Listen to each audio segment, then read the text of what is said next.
앞을 보지 못했던 헬렌 켈러가 숲을 걸었다는 친구에게 물었다. 숲에서 어떤 것을 봤어?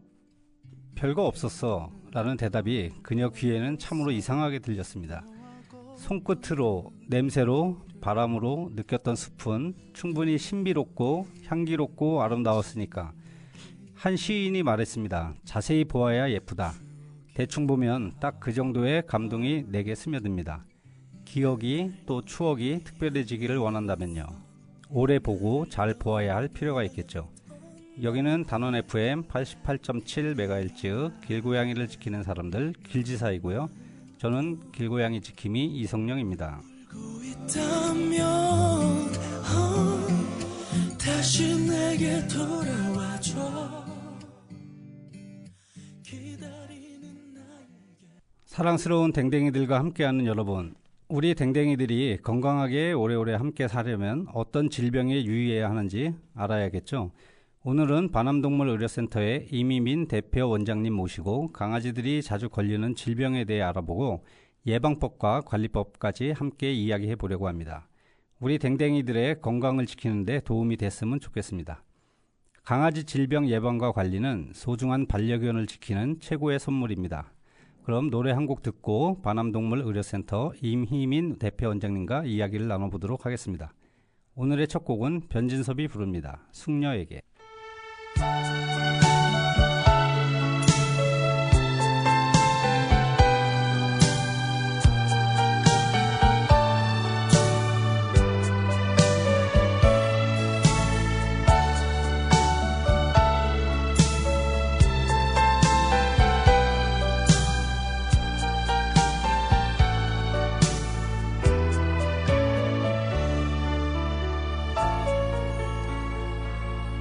어쩌면 처음 그땐 시간이 멈춘 듯이 미지의 나라 그곳에서 걸어온 것처럼 가을에 서둘러온 초겨울 새벽녘에 반가운 눈처럼 그대는 내게로 다가왔죠.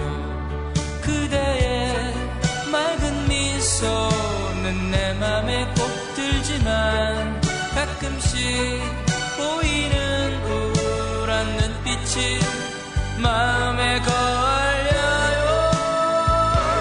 나 그대 아주 작은 일까지 알고 싶지만 어쩐지 그대 내게 말을 안 해요. 하면 그대 잠든 밤 꿈속으로 찾아가 살며시 얘기 듣고 올래요.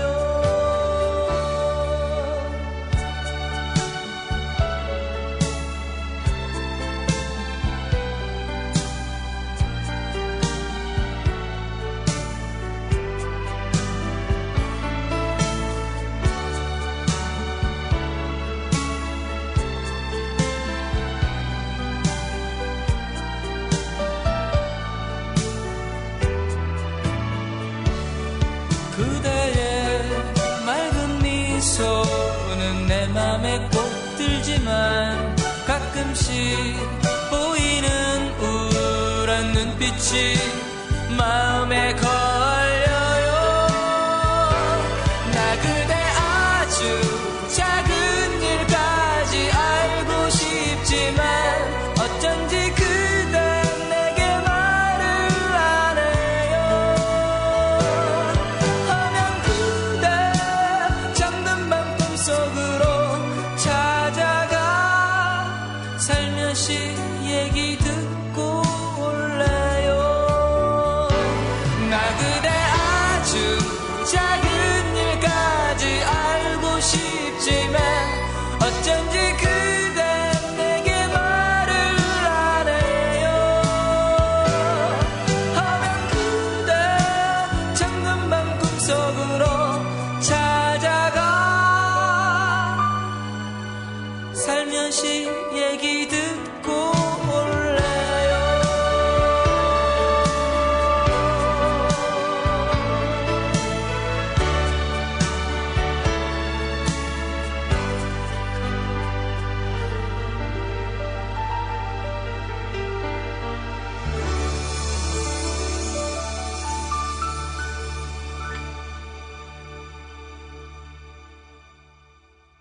강아지를 키우다 보면 궁금한 점이 많을 수밖에 없는데요. 사람과 생태가 다른 강아지와 같은 공간에서 함께 생활하다 보면 이런저런 문제가 생기고 또 알고 싶은 것도 많게 마련이겠죠. 강아지와 관련하여 궁금한 점을 물어볼 수 있는 대상은 동물병원 수의사 선생님들인데요. 강아지에 관한 전문가이기 때문이죠. 강아지와 건강하게 행복하게 지내기 위해서는 동물병원이 반드시 필요한 파트너이며 함께 가야 하는 동반자인 것입니다. 오늘 길지사 방송을 통해 평상시 보호자들이 강아지에 대한 궁금증이 풀리는 그런 기회가 됐으면 좋겠습니다. 오늘도 우리 길지사와 함께 하시러 반암동물의료센터 임희민 대표 원장님께서 나와주셨습니다. 원장님 안녕하세요. 안녕하십니까.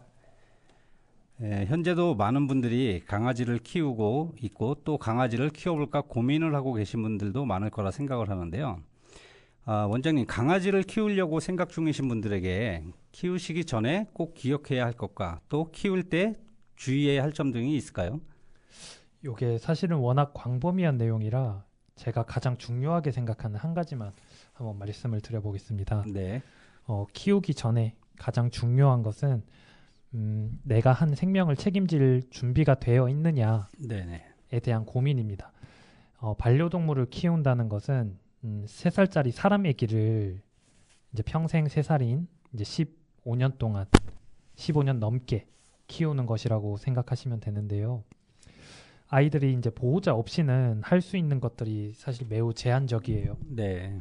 이제 밥 먹는 것부터 뭐 이제 똥오줌 배설물 이런 거 치워주는 기본적인 것부터 뭐 산책도 시켜줘야 되고 울면은 왜 우는지 그것도 알아채줘야 되고 네. 혹시나 어디 아픈 건 아닌지 매 순간 노심초사할 수밖에 없습니다. 그냥 이쁘다고 이렇게 그냥 키우시는 것보다는 생각보다 이제 막중한 책임감을 요하기 때문에 키우시기 전에 반드시 많은 고민을 한번 해보셨으면 좋겠습니다. 네. 좋은 말씀 감사합니다.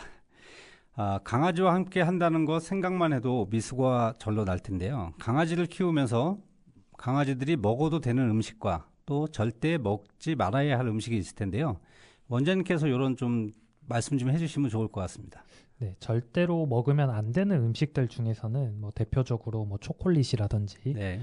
뭐 양파, 마늘 이런 파 종류, 그리고 포도, 건포도도 포함이고요. 네. 또 뭐 카페인 들어간 뭐 커피라든지 뭐 콜라 이런 데도 사실상 커피가 다 들어 있거든요. 네. 아니 카페인이 들어 있거든요. 그리고 이제 뭐 알코올이라든지 뭐 견과류 중에서는 특히나 이제 뭐 마카다미아 같은 거, 그리고 자일리톨 같은 자일리톨 껌이 또 많이 이 상품화되어 있다 보니까 네. 자일리톨이 들어간 그런 것들은 피해 주시는 게 좋습니다. 네. 이렇게 먹으면 절대 안 되는 음식 외에는 대체로 먹었을 때 한 번 먹었다고 해서 이제 큰 문제를 발생시키지는 잘 않습니다.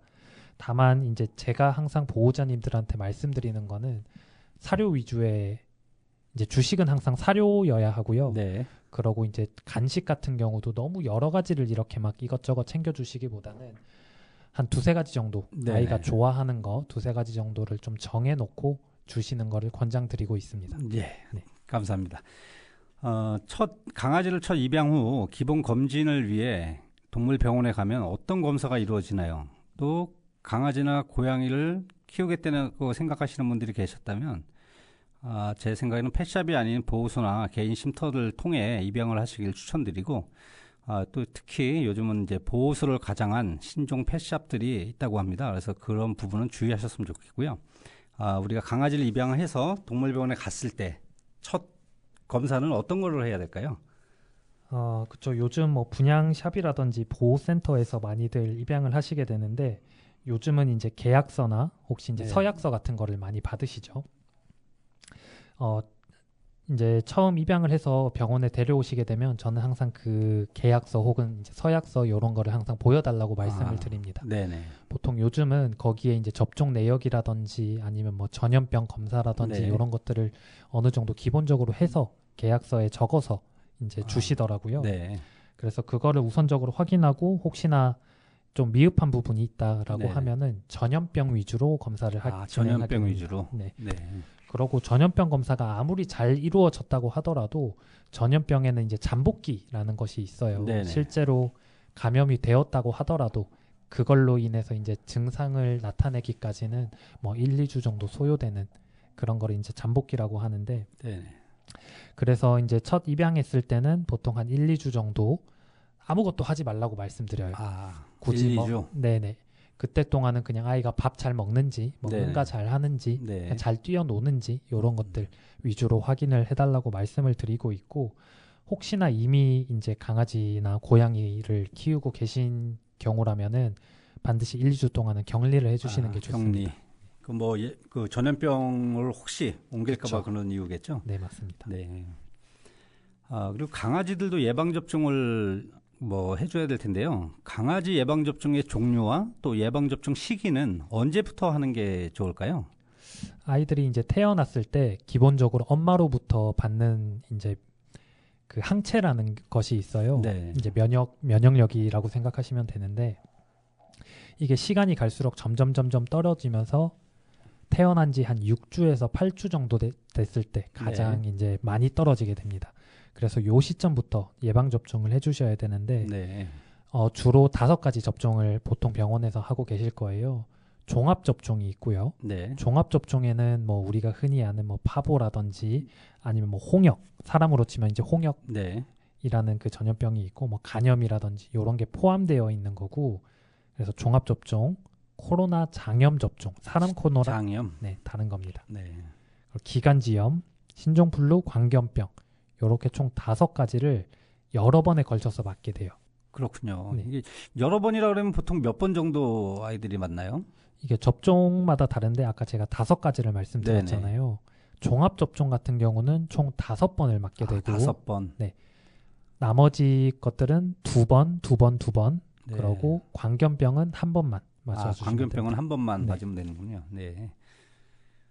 그리고 강아지들도 저는 이제 강아지를 키우지만 강아지에 대해서는 잘 모르고 다니는데 저희 아이들도 중성화를 해주긴 했는데 강아지들도 중성화를 해줘야 하는 거죠.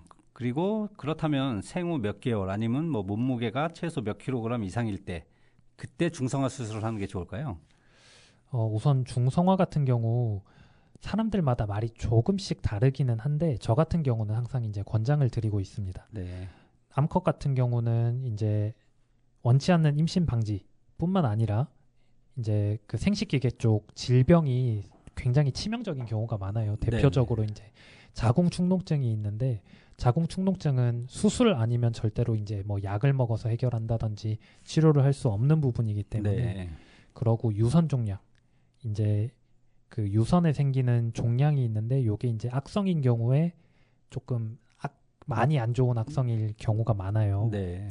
요런 것들을 어렸을 때 그 중성화 수술을 해준다면 거의 뭐 100% 가까이 예방을 해줄 수 있고 그렇군요. 네, 남자아이들 같은 경우는 뭐 마킹하는 행동이라든지 뭐 이제 그 성적인 그런 행위라든지 뭐 공격성 이런 것들을 감소시킬 수 있어서 웬만하면 반드시 해주시는 게 좋습니다.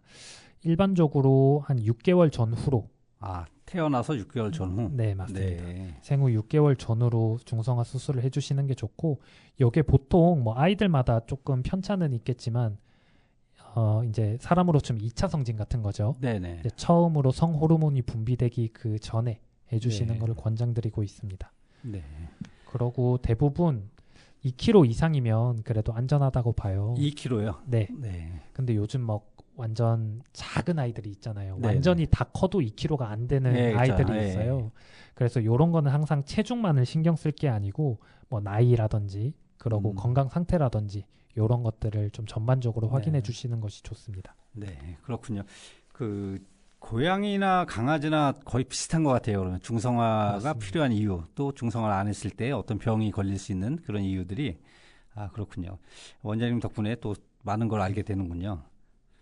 원장님, 그리고 강아지 발톱 관리와 집에서 발톱을 뭐 깎는 방법이 좀 쉽게 깎을 수 있는 방법이 있을까요?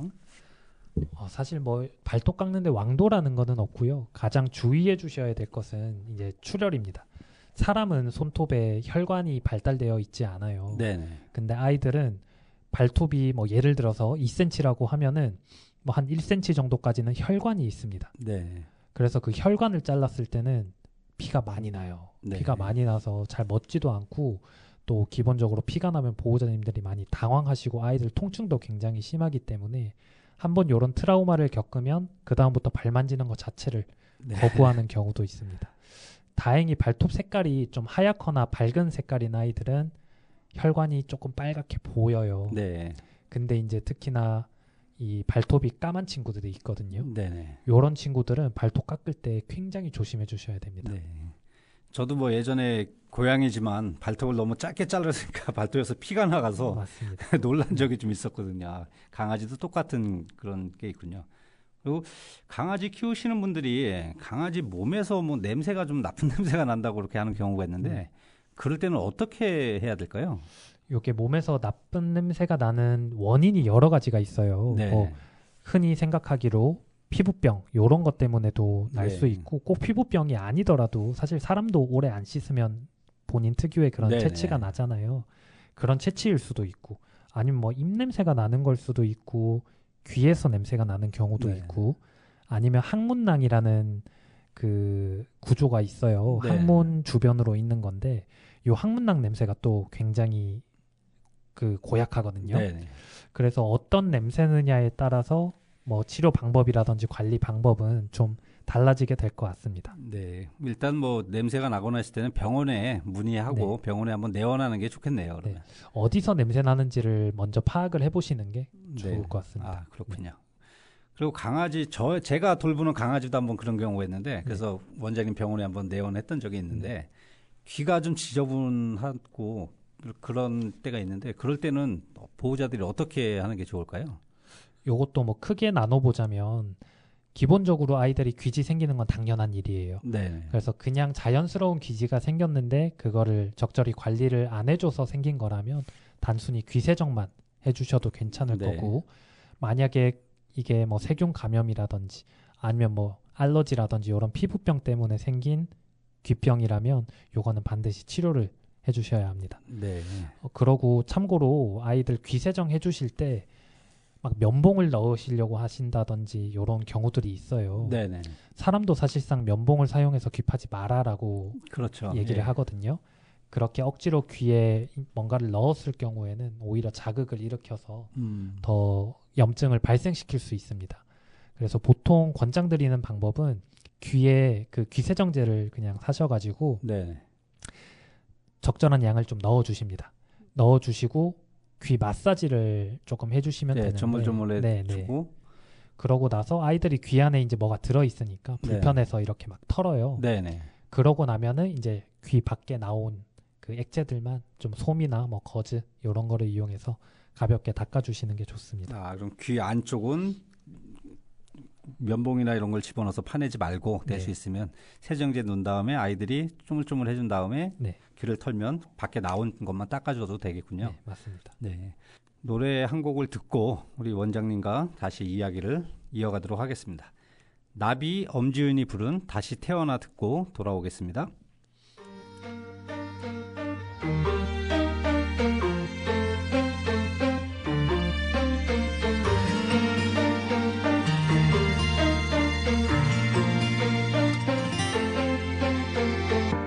네가 나를 떠난 후로 매일 눈물 흘리며 술에 취해 잠들던 수많은 그 밤들 마주하고 싶지 않았던 거울 속 못난 내 모습 이제 내가 다가가다 않을게 다시 태어나 새롭게 시작할래 못난 내가 아냐 아무도 모르게 네가 날 몰라보게 180도 달라질 거야 갈수록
원장님, 강아지들이 간혹 보면은 그 대변을 먹는 아이들이 있다고 하더라고요.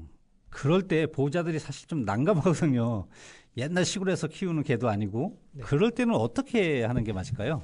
사실 뭐 변을 먹는 게 이게 사람 인식으로는 상당히 이제 지저분한 행동이지만 네. 사실은 뭐 크게 그렇지는 않습니다. 아, 그런가요? 네. 보통은 아이들 뭐 호기심이라든지 아니면 뭐 스트레스 아니면 뭐 관심받기 위한 행동 요런 거일 수 있고 이제 의학적으로 본다면 이제 영양 불균형이 있을 때 네. 혹은 이제 췌장이라는 장기가 있어요. 소화기관인데 그런 것들에 문제가 있을 때 그 변을 먹는 행동을 보인다라는 것들이 있지만 보통은 스트레스인 경우가 가장 많습니다. 스트레스로 인해서. 요때 주의해 주셔야 될 점은 이제 혼내게 되잖아요. 우리가 변을 그렇죠. 먹게 되면 네. 우선 소리 지르고 먼저 네. 다가가시거든요. 그러면 아이들이 관심 받는 줄 아는 경우도 있어요. 아, 그래서 보통 그런 행동을 보이면 꾹 참고 그냥 조용히 가셔서 변을 치워 주셔야 됩니다. 그렇군요. 네. 또. 요즘 뭐 새나개라든지 이런 방송을 보면 바디블로킹 이런 게 있잖아요. 네네. 그런 것들을 해주신다든지 아니면 뭐 다른 간식거리로 조금 주의를 환기시켜 주신다든지 이런 것들을 해주시면서 좀 관심을 덜 가지게 해주고 그냥 아무 말도 없이 조용히 변 치워주시고 냄새 잘 없애주시고 이렇게 그렇군요. 해주셔야 됩니다. 네. 우리가 보통 변을 먹으면 소리 지르면서 그게 또 아이들한테 관심을 또 주는 거라고 생각할 수가 있겠군요. 그렇군요. 그리고 강아지가 또 몸을 이렇게 막 긁는 경우가 있는데 그걸 멈추게 하려면 어떻게 하는 게 좋을까요? 이 부분은 정말 피부 문제인 경우가 가장 흔하고요. 네네. 그래서 제가 항상 뭐 피부 진료로 오신다든지 뭐 일정 부분을 자꾸 긁는다든지 이런 걸로 진료를 오신다면은 매번 그걸 여쭤봐요. 저희도 가끔 그냥 등이 가려울 때 있잖아요. 네네. 그냥 그렇게 그냥 일상적인 그런 가려움인 건지 아니면 특정 부위를 지속적으로 계속 가려워하는 건지 네네. 이런 것들을 항상 여쭤보시거든요. 개 중에 그 어떤 분들은 저랑 이렇게 대화를 나눠보고 그냥 긁은 것 같다 라고 이렇게 말씀해 주시는 분들도 있고 근데 보통 보면은 뭐 음식 알러지라든지 이런 걸로 인해서 피부병이 있는 경우가 가장 많은 것 같고 통증인 경우도 있어요. 통증이요? 네. 그러니까 그 부분이 아프면 아이들은 이제 사람으로 치면 약간 뭐 주무르는 그런 행동일 수 있겠죠. 네. 우리도 무릎이 아프다거나 하면은 계속 손이 가잖아요. 그렇죠. 예. 그런 행동이 아이들은 이제 긁는다든지 뭐 깨문다든지 이런 행동으로 나타나는 경우도 있거든요. 네. 그렇군요. 네. 또 그 통증 때문에 이렇게 했다는 건 전 또 생각을 못 해봤어요, 사실. 그런 경우가 또 네. 있겠군요. 그래서 목 주변을 긁는 아이들 중에 여기 그 경추 쪽에 네네. 그 문제 있는 아이들이 종종 있습니다. 그렇군요. 네. 그렇게 계속 긁고 반복적이면 그것도 또 우리 수의사 선생님들 만나서 또 상담을 받아봐야겠군요. 그렇죠. 그리고 강아지가 가끔 뭐 저희 강아지도 예전에 좀 그랬던 것 같은데 가끔은 보면 뭐 사시나무 떨듯이 발발발발 떠는 경우가 있더라고요. 그럴 때 보호자들이 저도 마찬가지고 어떻게 해야 될지 좀 난감하거든요. 추워서 그런가 아니면 뭐 어떤 이유도 모르겠고 이럴 때는 어떤 이유가 있을까요? 그렇죠. 이런 경우도 굉장히 좀 까다로운데 정말 아이들이 뭐 춥거나 아니면 뭐 긴장하거나 스트레스 받거나 네네. 무섭거나 아니면 요것 또한 이제 아파서 그럴 수도 있고 뭐 질병 상태일 수도 있고 사실 굉장히 많아요. 이게 또 질병적으로 본다면 뭐 저혈당이라든지 아니면 뭐 경련 전에 또 아이들이 이제 불안해하는 증세도 있거든요. 경련 전에도. 네. 그러고 단순히 우리 이 수전증 요런 것처럼 이 병적으로 떠는 아이들이 있어요. 그러니까 신경계 쪽에 전달이 잘 안 됨으로써 이제 본인 의지와 다르게 떠는 네네. 경우도 있고 뭐 열이 나서 그런 경우도 있고 원인은 너무 다양합니다. 네. 그래서 우선적으로 좀 지켜보시는 것과 그러고 그 행동이 계속 얼마나 오래 지속되는지 그러고 이제 뭐 예를 들어서 그 떤다고 해도 뭐 예를 다리만 떠는 아이들이 있고 네. 아니 뭐 고개를 떠는 아이들이 있고 이런 게 좀 다양하거든요. 네. 그런 것들을 좀 잘 봐주시는 게 좋을 것 같습니다. 네, 세심하게 좀 관찰을 한 다음에 이것도 물론 또 이제 원장 선생님들과 상담을 또 해보는 게 좋을 것 같습니다. 그리고 강아지도 뭐 입에서 좀 악취가 난다 이렇게 말씀하시는 분들도 계신데 이게 뭐 구내염인가요, 강아지도? 아니면 이럴 때는 어떻게 하는 게 좋을까요? 이 부분도 보통은 구내염인 경우가 많죠. 이제 뭐 구내염은 입안에 나는 염증이고, 뭐 치주염은 이빨 뿌리에 나는 염증이고, 네. 치은염은 잇몸에 나는 염증이고, 네. 이렇게 뭐 다양한 곳에 염증이 생긴다면은 기본적으로 입냄새가 많이 나고, 꼭 이런 염증이 없다고 하더라도 아이들은 이제 사람처럼 꼬박꼬박 양치를 잘 못 해주기 때문에 네. 해주더라도 꼼꼼히 못 해줘요. 그런 걸로 인해서 입냄새 나는 경우도 있고, 좀 대표적으로 뭐 신부전이라든지 아, 신부전. 네. 요런 게 그 걸리게 되면은 입에서 암모니아 냄새가 나는 또 증상을 보이게 됩니다. 그뿐만 아니라 뭐 소화기 쪽 문제가 있어도 사람이랑 같아요. 입냄새가 나는 경우가 있습니다. 네, 그렇군요. 그리고 그 이제 뭐 봄이 되다 보니까 많은 분들이 공원이나 뭐 강아지들 데리고 반려견들 데리고 산책들을 많이 하시는데 가끔 강아지들이 풀을 뜯어먹는 경우가 있는 것 같더라고요. 그렇죠. 그래서 강아지가 풀을 뜯어먹어도 뭐 문제는 아닌가요? 문제 행동이라고 볼 수는 없는데 그것 네. 또한 아이들이 뭐 호기심이라든지 이런 뭐 탐색하는 거라든지 그러고 고양이들 같은 경우는 캣그라스를 이제 네네. 먹잖아요. 네네. 그 이유가 토해내기 위해서 먹거든요. 네. 속이 뭔가 불편할 때 억지로 토하기 위해서 그런 것들을 먹는 경우도 있어요. 네. 강아지들은 그런 행동 양상을 잘 안 보이는 것 같긴 한데 그런 경우도 있기는 합니다. 강아지들도. 비교적으로 고양이보다는 적겠지만 그래서 그 행동을 문제 행동이라고 볼 수는 없겠지만 요즘 뭐 농약도 워낙 많이 치고 네네. 기본적으로 그런 것들을 먹었을 때 소화기 쪽 문제를 잘 일으켜요. 네. 그래서 뭐 추천을 드리진 않죠. 웬만하면 못하게 해주시는 게 좋고 네네. 보통 이제 리드줄, 그러니까 목줄이나 하네스 줄 네. 이런 것들을 살짝 툭툭 치면서 못하게 이제 하지 마라라는 의사 표현을 반드시 해주시는 것이 좋습니다. 네. 저희 강아지를 제가 산책할 때는 뭐 풀 뜯어먹고 하는 경우를 보질 못했는데 가끔 또 강아지 키우시는 분들이 저하고 대화하다 보면 그런 얘기를 간혹 하시는 분들이 계시더라고요. 네, 그래서 맞습니다. 저는 뭐 그냥 쉽게 우리가 동물의 왕국 보면은 호랑이도 풀을 뜯어먹더라고요. 그렇죠. 뭐 호랑이도 풀 뜯어먹는데 강아지는 못 먹겠냐. 그냥 그 정도로 그냥 농담 삼아 얘기하는데 또 그런 적이 있군요. 그래서 그리고 강아지를 키우고 싶다는 분들 중에 선뜻 결정을 못 하시는 많은 분들이 강아지 털 빠짐 이게 문제 때문에 강아지 키우는 걸 좀 망설이시는 분들이 있는데 혹시 강아지 털 빠지는 것을 좀 멈추게 한다거나 아니면 덜 빠지게 할 수 있는 방법이 있나요? 막을 수는 없습니다. 막을 수는 없고 꾸준히 이제 관리해 주시면서 어떻게 보면 털 빠짐을 최소화해 주시는 건데 네네. 털 날리는 걸 최대한 막아 주시고 네. 뭐 빗질 잘 해 주시고 뭐 목욕 잘 해 주시고 굳이 뭐 영양 쪽으로 간다면은 뭐 오메가3라든지 뭐 유산균 오메가3. 네. 예. 요런 것들이 이제 자연스럽게 빠지는 거 말고 이제 병적으로 빠지는 거잖아요. 네네. 그런 경우를 많이 이제 예방해 줄 수 있습니다. 네. 털 빠짐은 일단 뭐 자연스러운 현상이다. 네, 맞습니다. 그거를 감안하고 네. 강아지를 키우실 때 참고를 하셔야겠군요. 그리고 강아지들이 또 자주 걸리는 질병이 또 있는 것 같아요. 아무래도 자주 걸리는 질병 또 그런 질병을 예방할 수 있는 방법도 있을까요? 주로 뭐 병원에 오는 아이들을 보자면 뭐 위장관 문제, 뭐 설사라든지 네네. 이런 문제, 그리고 피부 문제, 피부. 요런 문제가 가장 많은 것 같고요.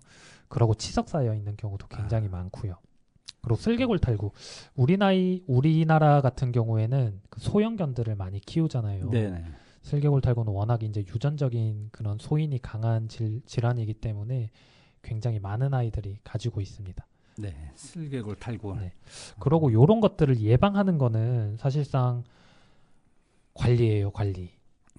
네. 관리를 꾸준히 잘 해주셔야 되는데 이렇게 보호자님들께서 어떤 관리를 해줘야 할지 요런 것들 자체를 잘 모르시는 경우가 많아서 잘 모르고 계시다가 이제 문제가 생겼을 때 깨달으시는 경우가 많죠. 네. 제가 다음 질문에 또 슬개골 탈구 이쪽에 한번 여쭤보려고 했는데 네네. 또 대략적으로 말씀을 해주셨고 그래도 다시 한번 여쭤보겠습니다. 강아지들한테 진짜 흔한 관절 질환이 슬개골 탈구라고 하는데요. 슬개골 탈구의 원인과 또 증상 또 그 좀 전에 말씀하셨듯이 예방법 등에 대해서 좀 알려주시면 감사하겠습니다. 요것도 좀 간단하게 말씀드려야 될 것 같아요. 워낙 내용이 많은 질환이라 우선 슬개골이라고 하는 거는 무릎 쪽에 위치해 있는 겁니다. 네. 잘 모르시는 분들은 앞다리에도 있는 줄 아시는데 뒷다리에만 있는 것이고 무릎 앞에 있는 작은 뼈를 슬개골이라고 네. 하는데요. 요게 빠지는 거를 탈구, 말 그대로 빠지는 거예요. 제 위치에서 벗어난 거. 네. 그걸 슬개골 탈구라고 하고 원인 같은 경우는 아까 말씀드렸다시피 선천적인 경우가 굉장히 많습니다. 네. 뼈 구조 이상 요런 걸로 많이 생기게 되고 후천적인 원인으로는 강한 충격, 뭐 충격. 미끄러짐이라든지 요런 걸로 인해서 좀 이 외상성으로 생기게 되고 증상은 뭐 다리 아픈 증상이죠. 다리를 들고 걷는다든지 뭐 좀 어정쩡하게 걷는다든지 네. 다리 한쪽을 좀 빼고 앉는다든지 그러고 이제 무릎을 뭐 깨물고 뭐 핥고 요런 증상들이 있고 이게 방치하게 되면은 뭐 관절염이라든지 요런 것들이 생기고 슬개골에도 단계가 있어요. 단계가 점점 진행되게 되고 네. 이제 수술을 하더라도 단계가 많이 진행되면은 예후가 좀 좋지 않고요. 네.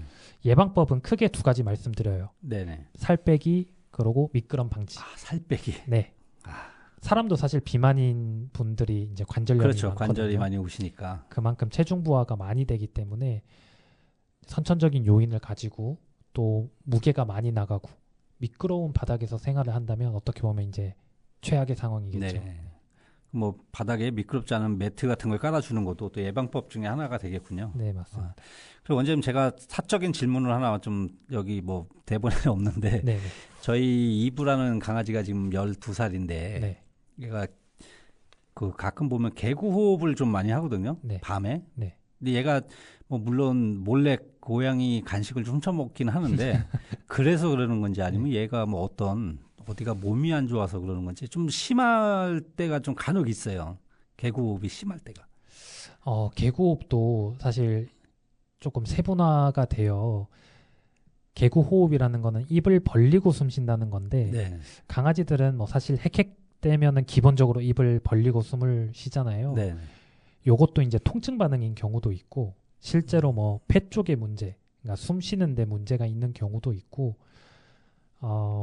이게 질병적으로 접근을 한다면 그 말티즈였죠. 네, 말티즈. 네, 말티즈 아이들이 심장병이 있는 경우도 굉장히 많아서 심장병. 네. 심장병도 의심을 해봐야 되고 또 나이를 생각하면은 뭐 만성 기관지염이라든지 뭐 천식 요런 경우도 굉장히 많고 밤에 그렇다면은 보통 이제 만성 기관지염 있는 아이들이 뭐 겨울철 새벽 그러니까 춥고 건조할 때 네. 요럴 때 뭐 기침도 많이 하고 숨쉬기도 좀 힘들고 뭐 그래 할 수 있습니다. 요거는 정말 개구 호흡은 어떤 병이다라고 요렇게 단정 지을 수는 없는 부분이기 때문에 정말 뭐 고양이 간식 먹고 뭐 배탈이 나서 그럴 수도 있고요. 네.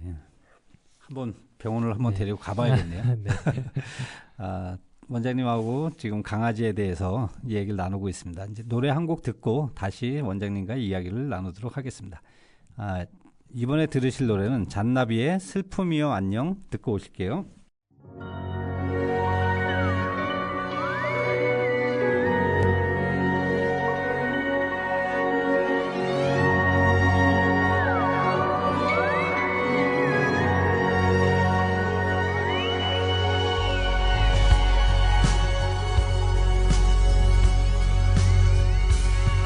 이젠 다 잊어버린 걸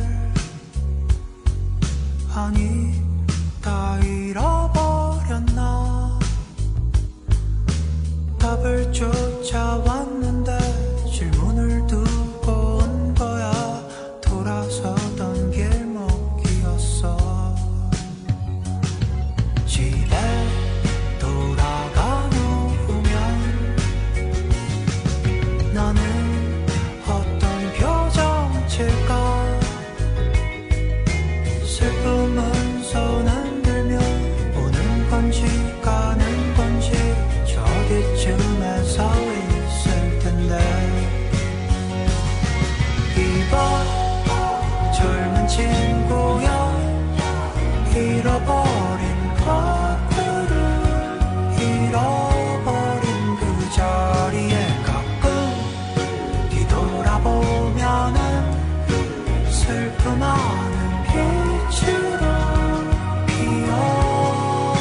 여러분들은 지금 단원 FM 88.7MHz 길고양이를 지키는 사람들 길지사를 듣고 계십니다.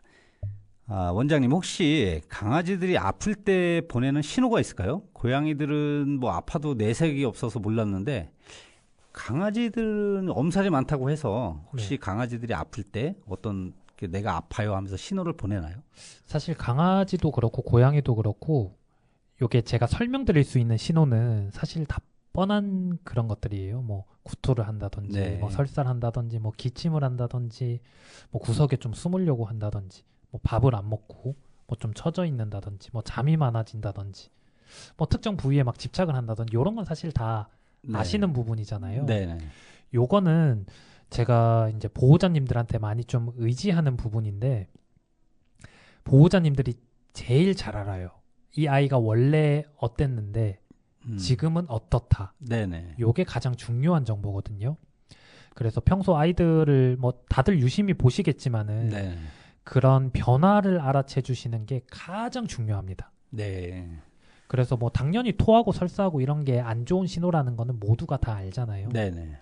근데 그 외적인 부분은 정말 보호자님 눈이 가장 정확해요. 음. 제가 이제 어떤 경우도 있었냐면 제가 잇몸 색깔을 봤을 때는 말짱이 보였어요. 네네. 근데 보호자님이 보시기엔 아무래도 하얘진 것 같대요. 그래서 검사를 해봤더니 실제로 빈혈이 나오더라고요. 그런 경우도 있어서 요거는 보호자님께서 평소 행동과 이제 이상 행동을 봐주시는 게 가장 좋습니다. 그렇군요. 네. 강아지들은 아프다고 말을 할 수 없기 때문에 네. 우리 보호자들의 진짜 세심한 관찰이 매우 중요할 것 같고요. 그 활동량이나 식사량, 또 뭐 피부 변화, 또 어떤 하는 행동, 또 배변 상태 이런 상태 등을 꾸준히 체크를 하면서 좀 관리를 해야 될 필요가 있겠습니다. 그러면 사랑하는 우리 반려견이 갑작스레 토를 하고 괴로워한다면 보호자들 입장에서도 놀라고 속상할 텐데요. 강아지를 키우시는 분들이라면 이런 경우가 한두 번은 있으실 겁니다. 강아지가 노란색 토를 하는 이유가 무엇이고 혹시 그때 보호자들이 어떻게 대처를 해야 하는지 이런 것도 좀 궁금하긴 하거든요. 네, 보통 이제 저 같은 경우는 토의 색깔로서 뭔가 질병을 구별짓지는 않아요. 네. 보통 뭐 초록색이나 노란색 이런 구토를 하게 되면은 그 위액이나 이제 담즙액, 네. 담즙 그런 색깔 때문에 그냥 그런 색깔을 띠는 거고 구토의 양상을 봐주시는 게 조금 중요합니다. 뭐 양상이요? 네, 얼마나 자주 많이 했는지 혹은 어떨 때 구토를 했는지 뭐 밥 먹은 직후에 했는지 네네. 뭐 먹자마자 하는지 이런 것들이 중요하고 또 그 노란 구토 같은 경우에는 별거 아닌 경우도 많거든요. 예를 들어서 이제 흔히 공복토라고 얘기를 많이 하죠. 네네. 공복 시간이 좀 오래 지속됐을 때는 아이들이 속이 쓰리다 보니까 그냥 그 불편감으로 토를 하는 경우도 있어요. 이런 경우는 뭐 꼭 약을 먹어야 치료가 되는 거는 아니고 그냥 밥 먹는 그 공복 시간을 좀 줄여주는 거죠. 똑같은 100g을 먹이더라도 뭐 50g씩 2번을 먹이는 게 아니고 뭐 25g씩 좀 4번에 나눠서 주신다든지. 네. 네. 뭐 그렇게 될 수도 있고 뭐 조금 소화기 질환 중에 좀 심각한 질환은 뭐 췌장염 대표적으로 췌장염이 굉장히 많이 걸리죠. 뭐 고지방식이를 먹인다든지 요랬을 때 많이 걸리게 되고 대처법이라고 하는 것은 사실 뭐 크게 없어요. 그 어떨 때 그러는 게 정말 중요한 건데 아까 말씀드렸다시피 단순 공복토 같다라고 하면은 네. 아까 말씀드린 것처럼 해주시면 되고 좀 폭발적으로 구토를 한다 네. 라고 하면은 요거는 좀 대표적으로 소화기관 폐색인 경우가 있거든요. 폐색이라고 하는 건 이제 완전 막힌 거죠. 네네. 뭐 요게 이제 물질이 그러니까 뭐 예를 들어서 자두씨 요런 것들이 막았을 수도 있지만 네. 이 소화기관은 운동을 하면서 음식물을 내리잖아요. 네네. 연동 운동이라고 하는 건데 요런 운동을 못해서 완전히 막히는 경우도 있고 요렇게 폐색이 있었을 경우에는 그냥 먹으면 있는 그대로를 다시 다 토해내버려요. 네. 왜냐하면 더 이상 밑으로 내려가질 못하니까. 음. 그래서 요런 좀 특징적으로 조금 뿜어내듯이 먹자마자 바로 다 이렇게 뱉어버리는 것은 이제 어떤 이물질이라든지 요런 뭐 기능성이라든지 폐색이 있을 수 있다. 요런 거는 조금 특징적으로 볼 수 있겠네요. 그럼 토를 했을 때도 보호자들이 뭐 원장님들한테 그 상담을 받을 때는 토의 네. 뭐 어떤 톤가에 대해서 사진을 좀 찍어서 네. 병원에 가져오고 하는 게 또 좋겠네요. 네, 좋습니다. 그리고 제가 대처법을 말씀 안 드렸네요. 우선 그 토를 한다면은 그 평소에 먹던 사료 있잖아요. 네네. 그거를 좀 따뜻한 물에 불려서 좀 부드럽게 해서 네. 한번 줘보신다든지 일정 시간 공복 시간을 좀 유지해보고 다시 한번 급여를 해보신다든지 네네. 그런 게 좀 대처 방법이 될 수 있을 것 같습니다. 아, 그렇군요. 네. 그리고 뭐 요새 이제 봄이 되면서 공원 등지에 반려견들 데리고 산책하시는 보호자들이 이제 상당히 많은데요. 공원이나 개천 뭐 이런 곳에 반려견들하고 산책할 때 보호자들이 특히 뭐 그 우리 강아지들을 위해서 좀 조심해야 될 것이 있을까요? 우선 요즘 그 뭐 대형견 입마개라든지 이런 게 조금 논란이 되고 있잖아요. 네. 법적으로도 좀 제재를 하고 있고 네. 봄철에 이제 산책이 많아지면서 다쳐서 오는 아이들이 생각보다 많이 생겨요. 아, 물려서요? 네, 아, 싸워서 생긴다든지. 그래서 한 아이가 이제 일방적으로 당하는 경우가 주로 많죠. 네네. 이게 막 법적으로 가시는 분들까지 봤었어요. 사람이 물리는 경우도 있고요. 그래서 이제 반드시 이제 목줄이라든지 하네스 그러고 아이가 평소에 약간 그래도 뭐 입질이 있는 친구다라고 하면은 네네. 그런 걸 좀 미연에 예방하기 위해서 입마개가 저는 나쁜 거라고 생각하지 않거든요. 네네. 아이들이 충분히 편하게 물도 마실 수 있고 밥도 먹을 수 있는 그런 손을 갖다 대줘야 하긴 하지만 그런 입마개도 있어요. 그런 사이즈만 잘 선택하셔서 그런 것들을 착용해 주시는 거를 권장드리고 있고 그거 말고 이제 진드기라든지 진드기. 네. 수풀에 가면 아무래도 이제 진드기에 물릴 확률이 높아집니다. 네. 진드기 예방 제제를 꾸준히 잘 사용해 주시는 것도 중요하지만 저라면 굳이 수풀이 많은데 아이를 데려가진 않을 것 같아요. 저는 그걸 그 진드기의 무서움을 아니까 그렇죠. 네, 굳이 그럴 것 같진 않고 또 이제 전염병이 아무리 예방을 했다고 하더라도 특히 이제 뭐 대표적으로 파보라든지 이런 거는 변에 의해서 전염이 되는데 얼마나 많은 아이들이 그렇죠. 네, 그랬겠어요. 그런 것들도 좀 조심할 수 없는 부분이기는 하지만 그래도 최대한 좀 피해 주시는 게 좋을 것 같습니다. 네. 그 며칠 전에 제가 공원을 나갔는데 큰 개더라고요. 무슨 네. 푸들같이 생긴 뭐 네, 토이 푸들이라고 했나? 뭐 네. 종이 상당히 크더라고요. 네. 그래서 걔가 저도 딴 데를 쳐다보고 있는데 옆에 지나오는데 깜짝 놀랐어요. 그쵸. 저도 뭐 강아지나 고양이나 겁이 없고 항상 네. 좋아하는데 그래서 제가 이 선생님 얘 입마개 하셔야 될 것 같은데 저는 상관없지만 다른 분들이 네. 좀 무서워할 것 같다 했더니 우리 개는 안 물어요. 이렇게 이제 말씀하시더라고요. 그리고 이 개는 네. 또 보호개 입마개를 할 그런 종이 아니다. 네. 그렇게 말씀하셔가지고 그래도 사람들이 겁내하고 네. 우리 개는 안 물어요 하지만 또 네. 순간적으로 강아지들이 개들이 성견이기 그쵸. 때문에 뭐 갑자기 또 흥분해서 물을 수 있기 그쵸. 때문에 좀 입마개 좀 해주세요 이렇게 말씀은 네. 드렸는데 좀 사실 핀잔을 들었거든요. 네가 뭔데 그러냐 하고 그렇죠. 네. 근데 그 우리 원장 선생님 말씀도 듣고 또 그 개가 그 풀숲으로만 다니더라고요 이렇게. 그래서 왜 그쪽으로 가야 했더니 우리 애는 냄새 맡는 걸 좋아하고 그래서 그런 데로만 다닙니다 하시더라고요. 그래서 근데 원장님 말씀을 들어보니까 그런데 가는 게 과연 좋은 게 아니네요 아이들한테. 혹시라도 뭐 어떤 질병에 또 옮길 수도 있고 진드기에 또 물릴 수 있는 그런 수도 있다는 생각이 들어서. 그렇죠. 요게 저 같은 경우는 아무래도 직업 자체가 수의사다 보니까 그렇게 되는 것 같고 풀숲으로 가는 게 아이들한테 안 좋은 행동은 아닙니다. 아이들 스트레스라든지 이런 네네. 거를 해소해 주기에는 사실 너무나 좋아요. 네. 너무나 좋은데 저는 그걸 알기 때문에 이게 참 권장드릴 수는 없겠더라고요. 네. 또 그런 입장에 있으니까. 네. 알겠습니다. 그리고 강아지들 구강질환도 많이 걸리는 것 같은데요. 네. 뭐 구강질환 증상과 또 원인 그리고 매번 여쭤보지만 그 예방법 등이 또 있을까요? 우선 예방법은 양치질밖에 없죠. 양치질. 양치질이나 이제 꾸준한 스케일링. 음. 아무래도 저희 병원 같은 경우는 스케일링을 하면 치과 엑스레이라는 거를 반드시 찍어요. 네네. 이제 그걸 찍어주고 이제 문제가 생긴다면은 바로바로 이제 치료를 해주는.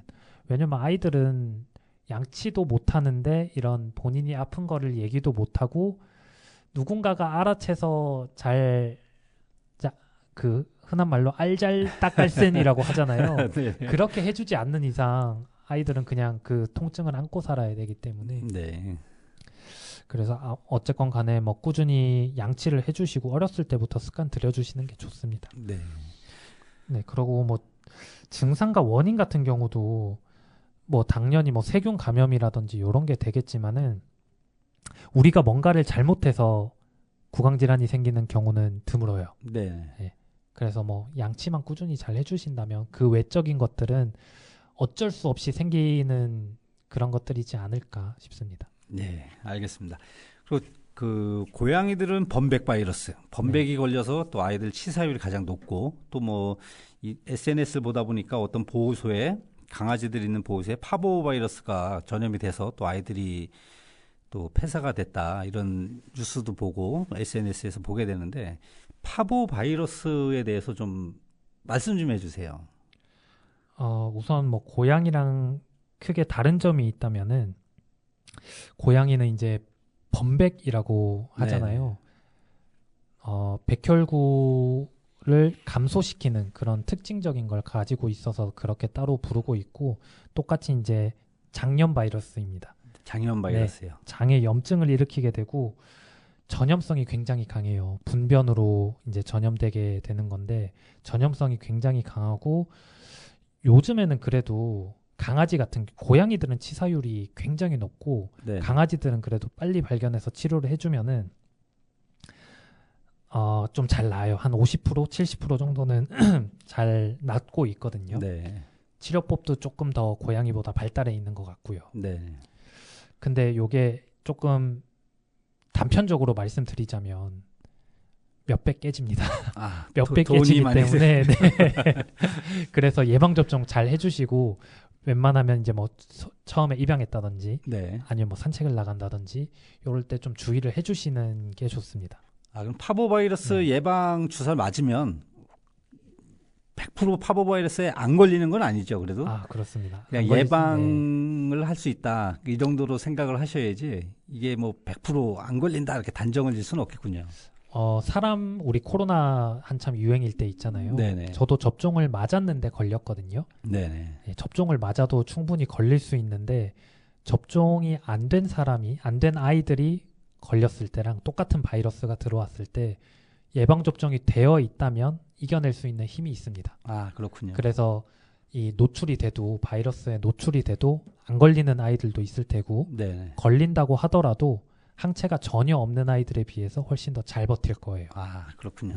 제가 왜 말씀을 드렸냐면 인스타를 하다 보니까 서울에서 강아지를 돌보시는 분이 아기 때부터 해가지고 예방접종 다 했다고 어느 병원을 지칭하면서 예방접종 했는데 우리 아이가 파보바이러스가 걸렸다 하면서 막 그 병원을 이렇게 좀 비방하는 글을 봤어요, 사실. 그래서 제 생각에는 사람도 이제 원장님께서 말씀하신 대로 우리가 코로나 바이러스 예방접종을 했어도 코로나가 걸렸거든요. 저 역시 마찬가지고. 그래서 그거 같지는 않은데 하는데 그렇게 맹신을 하시는 분들이 있더라고요. 예방접종에 대해서. 그래서 이런 부분은 참고를 좀 하셨으면 좋겠어서 말씀을 좀 드려봤습니다.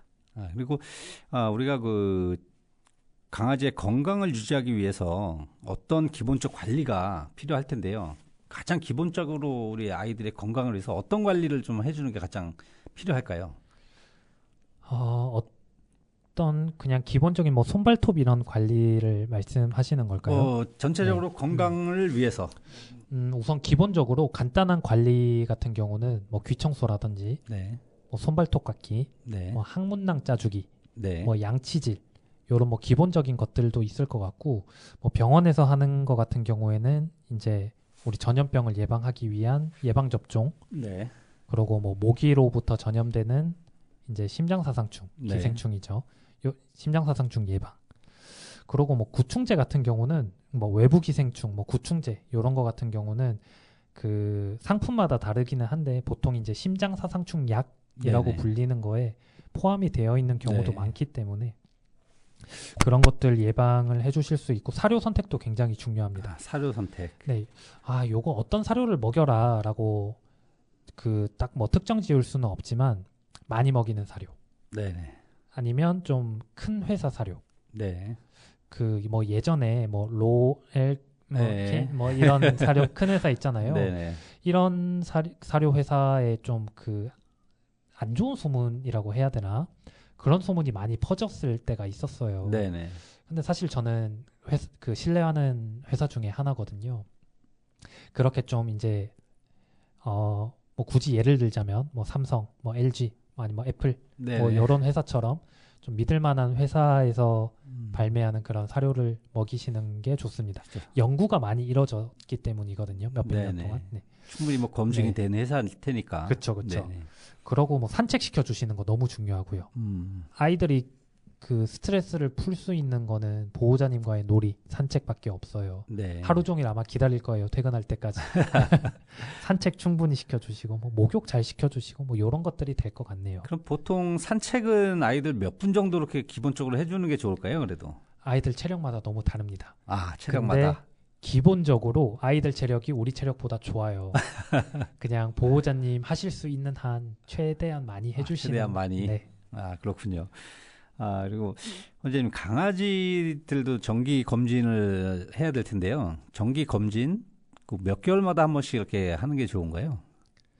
나이별로 조금 나누자면은 우선 1살 미만인 아이들은 보통 네. 이제 접종하러 온다든지 막 2주 네. 간격으로 계속 오게 되잖아요. 네네. 그때는 뭐 병원에서 기본적으로 뭐 다 체크를 하니까 혈액 검사는 안 하더라도 네. 크게 걱정하시진 않아도 될 것 같고, 또 이제 중성화 할 때 기본 혈액 검사는 진행을 하게 됩니다. 네. 그래서 뭐 보통 한 6개월령, 빠르면 뭐 한 4, 5개월령 이때도 중성화를 하기 때문에 그때 이후로 1년에 한 번씩 1년에 한 번씩. 네, 해주시는 걸 권장드리고, 7살 이상인 아이들한테는 6개월에 한 번씩. 6개월에 한 번씩. 네. 아, 그렇군요. 아, 그리고 강아지들도 보면은 뭐 사람을 잘 따르는 강아지들이 있고 또 사람만 보면 뭐 멍멍 짖어대는 강아지들도 있더라고요. 그래서 사회화 훈련이 중요하다고 하는데 구체적으로 그러면 사회화 훈련을 언제 시작하고 또 어떤 방법으로 하는 게 좋을까요? 요거는 항상 좀 딜레마에 빠지는 부분인데요. 제가 아까 접종을 한 6주 내지 한 8주령부터 시작을 네네. 한다라고 네. 말씀을 드렸는데, 사회화 시기는 한 3주에서 14주령 정도 돼요. 아, 그렇군요. 그러니까 접종 시기랑 거의 완벽하게 맞물리게 되거든요. 네네. 접종을 할 때는 면역력이 낮은 상태이기 때문에 웬만하면 아이들을 안 만나는 게 좋습니다. 아, 그렇군요. 네. 그래서 요게 항상 충돌하게 되는데, 그래서 저는 항상 그 주변에 이제 친구분들 네. 있으시다면 접종이 잘 된 친구들이랑 네. 놀아주게 해주시는 것이 음. 좋습니다. 그리고 사람도 항상, 사람은 이제 기본적으로는 뭐 진짜 운 안 좋게 막 파보바이러스가 묻은 강아지 변을 밟고 와서 막 들어오는 게 네. 아니라면은 그래도 확률은 좀 적기 때문에 사람 항상 잘 만나게 해주시고, 사람뿐만 아니라 강아지도 예방접종 잘 된 아이들로 만나게 해주시는 것이 좋습니다. 아, 요거는 제가 항상 요렇게 설명드리는데 쉽지 않아요. 누구나가 다 같은 이제 강아지를 키우는 그렇죠. 친구가 있는 것이 아니기 때문에. 네, 맞습니다. 아, 오늘도 이렇게 원장님하고 이야기를 하다 보니까 또 1시간이 벌써 지나갔습니다. 오늘도 너무 좋은 말씀 감사드리고요. 다음 시간에 원장님 네. 또 오늘 못다한 이야기, 또 강아지 건강과 질병 예방법, 또 성견 뭐 해서 다시 한번 우리 원장님과 시간 갖도록 하겠습니다. 네. 아, 오늘 이상은의 담다디 들으면서 길지사 인사를 드리겠습니다. 원장님 감사합니다. 감사합니다.